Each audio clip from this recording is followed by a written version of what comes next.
Pioneer stoves began in the late 1970s when two brothers, Elmo and Mark, were cutting wood one day at their home and bemoaning the fact that they're going to spend the rest of their life cutting wood for 3 stoves in their house.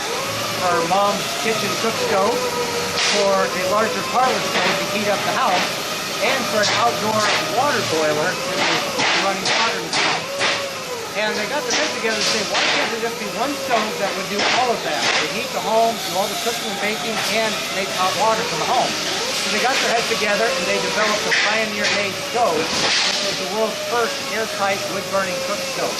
And the Pioneer Maid stove has been in continuous production since 1979 and is still produced today here in our shop. We will begin right here where we take your order, and the order would come through one of 4 of these welding stations right here. Our welders are powered off this bank of batteries up here, which is charged by solar panels up on the roof. And here the basic boxes are made, which will turn into your stove.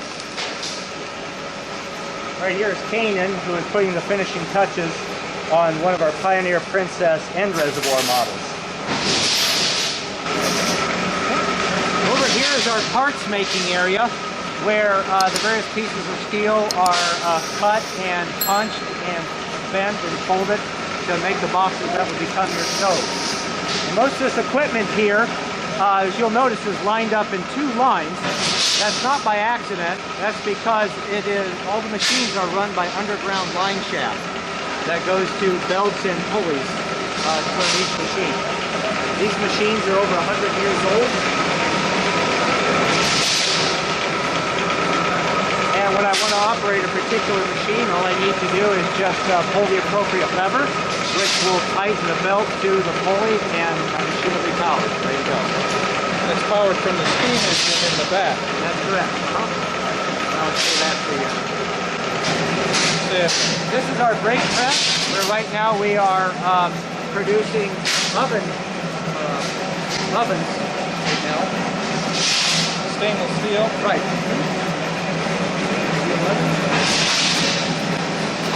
And you kind of notice on our ovens, if you were to look in the back of the stove, you kind of see this thing. It looks like a pucker mark or a punch mark. That's there by design. Since our stoves are airtight, the steel needs some way to be able to breathe and expand as it heats and cools down. So those pucker marks allow the steel to be able to expand and contract, move in and out. Basically breathe like your lungs breathe as your stove heats up.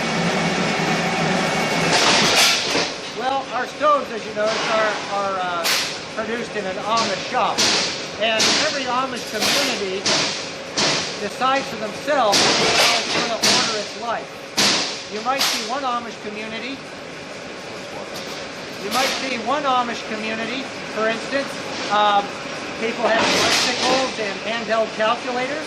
Another community might have tractors and roller blades but no bicycles. And people don't know this Amish group is the real Amish community. They both are. In our community, we draw the line on internal combustion engines. We have no gas engines, no diesel engines. And one joke among Amish people is that we spend half of our lives trying to figure out the rules we're going to live by, and the other half trying to figure out our way around it to get what we want. So here's how we get around our no engine rule. That's awesome. This is an antique steam engine. It had been in the basement of a hospital for several decades as their backup generator. And when they wanted to modernize, and enter the 21st century, they were looking for someone who would take it. We happened to be looking for it, so we did like any good Amish community would. We got on Craigslist on the internet looking for one, and we found each other and they sent it to us. It runs approximately 170 horsepower, and it produces power for our line shafts for our machines. It also produces hydraulic power. It also fills air compressor tanks for our air tools. And one other thing that does is, you see those belts right there, That produces power on our generator here that's used for backup power for our welders on days when our solar panels can't keep up with the welding load. Which this time of year isn't too much of a problem, but in the wintertime when we have long days and dark days, this comes in handy. And people often ask how we power our steam engine. We use it with wood. And what we do is that about every 2 weeks, a semi-trailer load of wood chips that come from old ground up pallets that are no longer being used.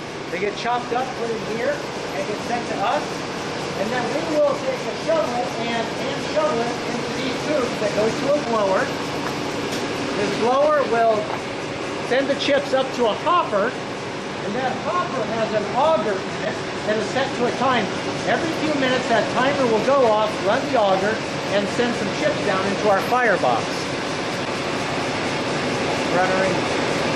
And then a 1,600 gallon water boiler. A fellow will come here about 5 o'clock every morning, start the fire. After about 2 or 2.5 hours, the pressure gets to about 125 psi. At that point, we're able to open up the valves of the steam engine, run the steam through, and start powering our equipment.